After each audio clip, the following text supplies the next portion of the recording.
সৃজন, মীনাক্ষী, রিজা কলতান, আন্দোলনের সায়ন ব্যানার্জি, এরা কি সব আবার, সব্যসাচী চ্যাটার্জি, এরা কি আবার ফিরে আসছে? মানে যে একগুচ্ছ মুখ আপনারা রেখেছিলেন ভোটে, দীপশিতা ধর, আর এগুলো, এই একগুচ্ছ মুখ কি আবার 26-এ আসছে?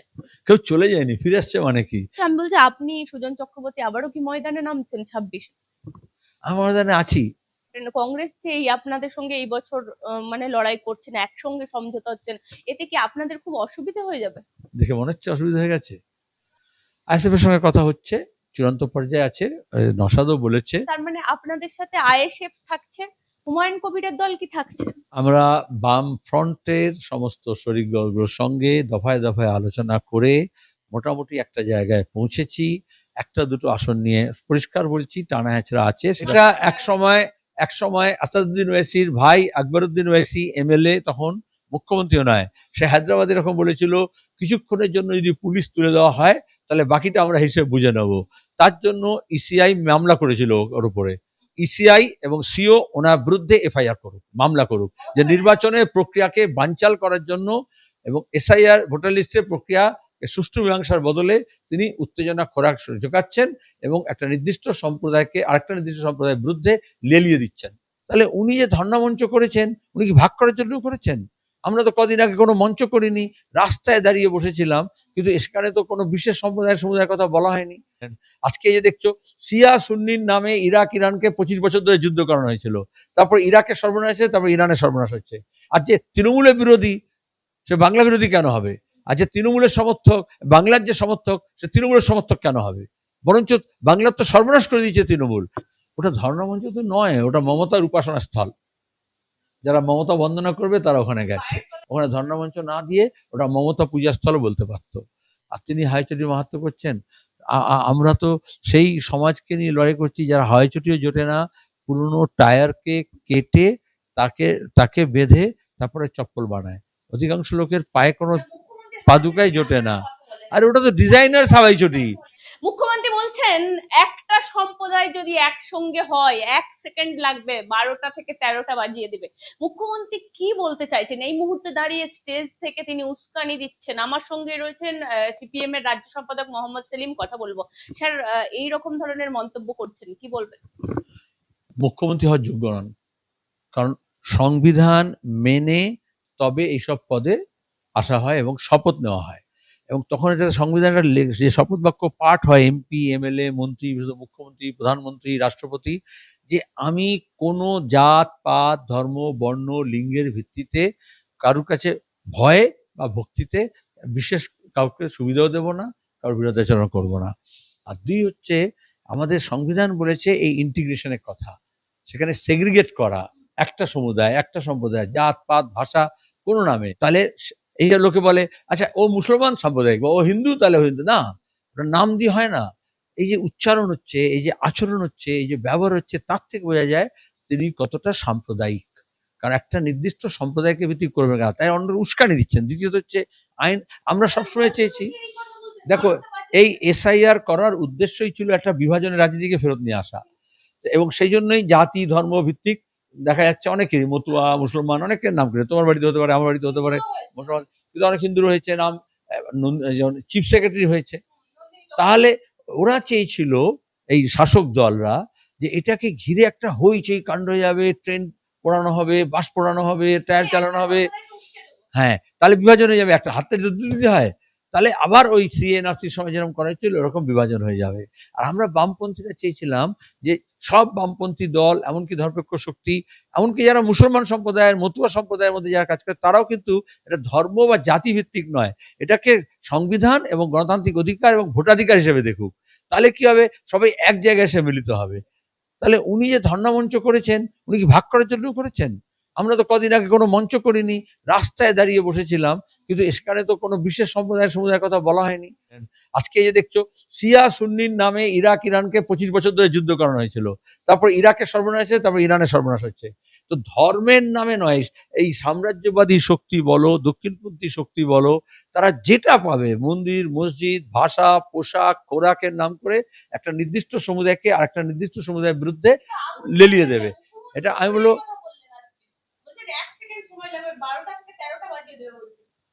এটা এটা এক সময় এক সময় আসাদুদ্দিন ওয়াইসির ভাই আকবরউদ্দিন ওয়াইসি এমএলএ, তখন মুখ্যমন্ত্রীও নয়, সে হায়দ্রাবাদ এরকম বলেছিল কিছুক্ষণের জন্য যদি পুলিশ তুলে দেওয়া হয় তাহলে বাকিটা আমরা হিসেবে বুঝে নেব।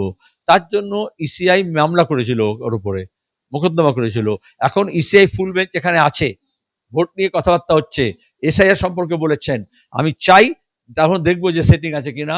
ইসিআই এবং সিও ওনার বিরুদ্ধে এফআইআর করুক, মামলা করুক, যে নির্বাচনের প্রক্রিয়াকে বানচাল করার জন্য এবং এসআইআর ভোটার লিস্টের প্রক্রিয়া সুষ্ঠু মীমাংসার বদলে তিনি উত্তেজনা খোরাক যোগাচ্ছেন এবং একটা নির্দিষ্ট সম্প্রদায়কে আরেকটা নির্দিষ্ট সম্প্রদায়ের বিরুদ্ধে লেলিয়ে দিচ্ছেন।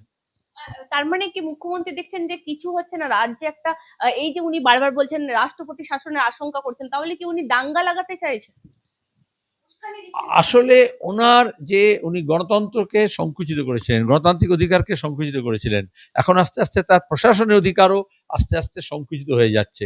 ক্রমাগত তিনি কেন্দ্রের সরকারের চাপে হোক, আমি জানি না ভাইপোকে মুক্ত রাখার জন্য, না সমস্ত জেল খাটা আসামিদেরকে বার করে নিয়ে আসার জন্য, নাকি সমস্ত দুর্নীতি ব্যাপারটা ধামাচাপা দেওয়ার জন্য, বা উনি যে ইডিতে গিয়ে ফাইল চুরি করে নিয়ে আসলেন, সেই প্রতীক জৈন কোম্পানি কয়লা পাচার গরু পাচারে যে টাকা ঢুকেছে নির্বাচনে সেটাকে আটকানোর জন্য, বা নির্বাচনে ভোটার লিস্ট থেকে ভোট গণনা পর্যন্ত যে কারচুপি করেছেন তিনি সেগুলোকে লুকানোর জন্য। মানে এমন যে তৃণমূল করবে না সে বাঙালিই নয় বলছে মহুয়া মৈত্র। ভাষা দিয়ে কি ঠিক হবে? আর যে তৃণমূলের বিরোধী সে বাংলা বিরোধী কেন হবে? আর যে তৃণমূলের সমর্থক, বাংলার যে সমর্থক, সে তৃণমূলের সমর্থক কেন হবে? বরঞ্চ বাংলার তো সর্বনাশ করে দিয়েছে তৃণমূল। মহুয়ার বিরুদ্ধে এফআইআর করতে বলছি, এবং আজকে মমতা যা বলেছেন, এখন যদি স্টেট অ্যাডমিনিস্ট্রেশন, সেন্ট্রাল অ্যাডমিনিস্ট্রেশন এবং ইসিআই যদি ব্যবস্থা না নেয়, আমরা এফআইআর করবো এবং কেস করব।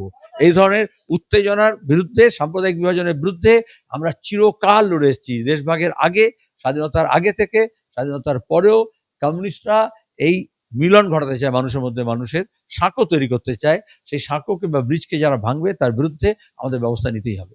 মমতা বন্দ্যোপাধ্যায় এর জন্য নাকি গণতন্ত্র বেঁচে আছে, মমতা বন্দ্যোপাধ্যায় গণতন্ত্রকে বাঁচিয়ে রাখছেন, তেমনটাই কিন্তু ধর্ণা মঞ্চ থেকে বলা হচ্ছে। এই তৃণমূলের মমতা বন্দ্যোপাধ্যায় যতদিন বেঁচে থাকবে গণতন্ত্র ততদিন নাকি বজায় থাকবে। ওটা ধর্ণা মঞ্চ তো নয়, ওটা মমতার উপাসনা স্থল। যারা মমতা বন্দনা করবে তারা ওখানে গেছে, যারা বন্দনা করবে তারা গেছে। এটা অন্যান্য রাজ্যে আমরা দেখতাম, একসময় জয়ললিতার সময় দেখতাম যে মঞ্চে শুধুমাত্র একটা চেয়ার থাকবে, বাকি সবরা দূরে থাকবে। এখানে তাই হচ্ছে। ওখানে ধর্ণা মঞ্চ না দিয়ে ওটা মমতা পূজাস্থলও বলতে পারতো। আমি তো এই মানে মানুষকে হচ্ছে, সে তো নৃত্য করেছেন, কিন্তু এবার হ্যান্ড গ্লাভস পরেননি, আগে গ্লাভস পরেছিলেন। এখন ভোট আছে এই জন্য গ্লাভস পরেনি। যখন উত্তরবঙ্গে গিয়েছিলেন মনে আছে, আলিপুরদুয়ার জলপাইগুড়িতে, তখন হাতে গ্লাভস পরে গিয়েছিলেন, হাত ধরতে পারবো না। তাহলে আসলে তো এদেরকে ঘেন্না করেন, এবং সেটা আমরা দেখেছি। যখন দ্রৌপদী মুর্মু রাষ্ট্রপতি হয়েছিল তখনও তার চেহারা নিয়ে তার এটাকে বডি শেমিং হচ্ছে তোমার গিয়ে তৃণমূলের নেতা করেছিল, মন্ত্রী করেছিল। মুখ্যমন্ত্রীও তো রাষ্ট্রপতিকে রীতিমতো অপমান করলেন। তিনি বললেন, আপনি কি কাজ করেছেন, আপনি এখানে যদি 50 বার আসেন আমাকে কি 50 বার রিসিভ করতে যেতে হবে? এই ধরনের মন্তব্য করছেন। দেখো, আমাদের দেশে রাজনৈতিক বিরোধিতা থাকবে, কিন্তু সাংবিধানিক যে প্রতিষ্ঠানগুলো আছে সেগুলো কখনো এই রাজনৈতিক বাক বিতণ্ডার মধ্যে ঢোকে না। যারা সাংবিধানিক পদে বসেছিলেন, সে মুখ্যমন্ত্রী হন, প্রধানমন্ত্রী হন, রাষ্ট্রপতি হন, তাদের কতগুলো, বা ইলেকশন কমিশনার হোক, তাদের কতগুলো মর্যাদা রাখতে হয়।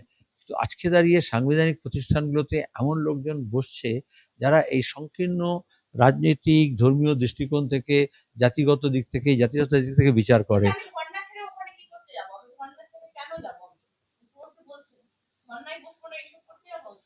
আমি তো বললাম, এটা হচ্ছে সে রাষ্ট্রপতি, প্রধানমন্ত্রী, মুখ্যমন্ত্রী যেই হন, সাংবিধানিক পদ অধিকার করলে তার মর্যাদা রাখতে হয়। না, এটা হচ্ছে কি বলে, বিনাশকালে বুদ্ধিনাশ। অভিষেক বন্দ্যোপাধ্যায় বলছেন আপনারা বারবার হাওয়াই চটি নিয়ে কথা বলেন, ওই হাওয়াই চটি 4 দিন পরে থাকতে পারবেন? চ্যালেঞ্জ করেছেন অভিষেক বন্দ্যোপাধ্যায়। উনি সব গরিব মানুষকে, নিম্নবিত্ত মানুষকে অপমান করেছেন। ওনার মতো তো ডিজাইনার্স জামা কাপড় ঘড়ি, কালো টাকা না থাকলে এগুলো করা যায় না। সবটাই হচ্ছে ইউরোপিয়ান, আমেরিকান, বিদেশি সব জিনিসগুলো তিনি ব্যবহার করেন। আর তিনি হাওয়াইচটির মাহাত্ম্য করছেন। আমরা তো সেই সমাজকে নিয়ে লড়াই করছি যারা হাওয়াইচটিও জোটে না, পুরনো টায়ারকে কেটে তাকে বেঁধে তারপরে চপ্পল বানায়। অধিকাংশ লোকের পায়ে কোনো পাদুকাই জোটে না। আর ওটা তো ডিজাইনার হাওয়াইচটি। আচ্ছা, এইসব আমি ব্যক্তিগত বলতাম না, কারণ কাজ, মজুরি, শ্রম, জমি, শিক্ষা, স্বাস্থ্য এই নিয়ে আমরা ভোট করতে বলেছি। ওরা এটাকে সরাতে চাইছে। নাকি আমার যে বেকার ছেলে মেয়ে আছে, আমার যে মানুষের মাথায় তেল নেই, আমার যে মানুষের রান্নায় জ্বালানি নেই, আমার যে মানুষের হাতে কাজ নেই, আমার যে মানুষের মজুরি নেই, আমার যে কৃষক ফসলের দাম পাচ্ছে না, জালুসের দাম পাচ্ছে না, সেটা নিয়ে রাজনীতি হবে? নাকি ও, আগে একটা সময় মমতা ব্যানার্জি খুব সাদা সিধে চটি চপ্পল শাড়ি পরতেন। এখন তুমি একটু খেয়াল করে দেখো, তোমার তো ক্যামেরা থাকে, সেই ক্যামেরার ছবিগুলো দেখবে, তা দেখবে কিরকম ডিজাইনার সব জিনিসগুলো আছে। এমনকি হাই চপ্পলও ডিজাইনার চপ্পল। আরেকটা বিষয় হচ্ছে আপনাদের এই মুহূর্তে দাঁড়িয়ে সিপিএম এর কটা আসনে সিপিএম লড়তে চলেছে, কি হলো আপনাদের, কার কার সাথে আপনাদের গঠবন্ধন হলো কার্যত এখনো পর্যন্ত যা ঠিক করেছে মোটামুটি ভারবালি? আমরা বাম ফ্রন্টের সমস্ত শরিকদলগুলোর সঙ্গে দফায় দফায় আলোচনা করে মোটামুটি একটা জায়গায় পৌঁছেছি। একটা দুটো আসন নিয়ে পরিষ্কার বলছি টানা হেঁচড়া আছে, সেটা সবসময়। শরিক দল বলতে আপনাদের একটু যদি নামগুলো মেনশন। শরিক দলকে তুই জানো, সবার সঙ্গে কিছু না কিছু আছে। সিপিএম এর সঙ্গে আছে, ফরওয়ার্ড ব্লকের আছে, আরএসপির আছে, সিপিআই এর আছে। কারণ এটা হচ্ছে বাম ফ্রন্টের শরিক দল। তার মধ্যে আরসিপিআই আছে। বামফ্রন্টে এমন শরিক দল আছে যারা আসন লড়েনি, বা এমন বাম দল আছে যারা বামফ্রন্টের মধ্যে নেই। তাদের সঙ্গে কথাবার্তা হয়েছে এবং কথা চলছে আরো অনেককে, যেমন সিপিএম এর লিবারেশন না, এসইউসিআই তো ওটা আগমার্কা খাঁটি। ওরা তোমার গিয়ে ওরা আমাদের সঙ্গে কখনোই থাকার কথা নয়। অন্তত পশ্চিমবঙ্গ, কেরল, ত্রিপুরায় কোনোদিন থাকবে না। ওরা ওদের মতো সিদ্ধান্ত নেয়, সেটা তাদের স্বাধীনতা আছে। কিন্তু ওরা একবারই সমঝোতায় গিয়েছিল 2009-তে, যখন এই যে নন্দীগ্রাম সিঙ্গুরের পরে যখন কংগ্রেস, তৃণমূল আর এসইউসি সব এককাট্টা হয়েছিল, একমাত্র একবার এমপি জিতেছিল এসইউসির, সেটা তৃণমূলের সমর্থনে। ওরা যখনই নির্বাচনী সমঝোতায় গেছে পশ্চিমবঙ্গে, তখন তৃণমূলের সঙ্গে গেছে, নাহলে কারোর সঙ্গে যাবে না। আইএসএফ এর সঙ্গে কথা হচ্ছে, চূড়ান্ত পর্যায়ে আছে। নসাদও বলেছে দু চারটে আসন দক্ষিণবঙ্গের, সেখানে হচ্ছে যে তোমার গিয়ে যা হয় ভালো আসন, যারা জেতার সম্ভাবনা আছে।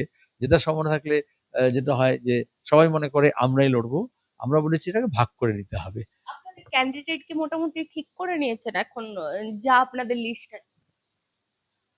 আমাদের ক্যান্ডিডেট লিস্ট সিপিআইএম এর আমরা এখন প্রস্তুতির মধ্যে আছি। আমাদের তো এরকম হয়, অ্যাপ্লাই তো করে না, জেলাগুলো থেকে নামের তালিকা আসে, জেলাগুলো থেকে নামের তালিকা আসছে, আমাদের কাজ হচ্ছে শুধু ঘরগুলোতে বসিয়ে দেওয়া। তার মধ্যে যারা ইয়ং জেনারেশন, ইয়ং ব্রিগেড, যেটা আপনি আপনার হাত ধরে এনেছেন, তাদের মধ্যে কি অনেক মুখী থাকবে?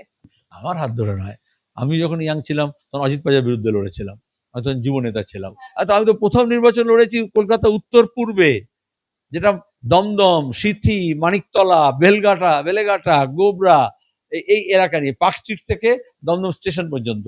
এবং প্রথম ভোটে একটু হেরে গিয়েছিলাম, পরের বারে তাকে হারালাম অজিত পাজাকে। আমি তো লড়েছিলাম দীপা দাস মুন্সির বিরুদ্ধে রায়গঞ্জে গিয়ে, সেখানে প্রিয়দাস মুন্সি ছিলেন, তারপর দীপা দাস মুন্সি ছিলেন।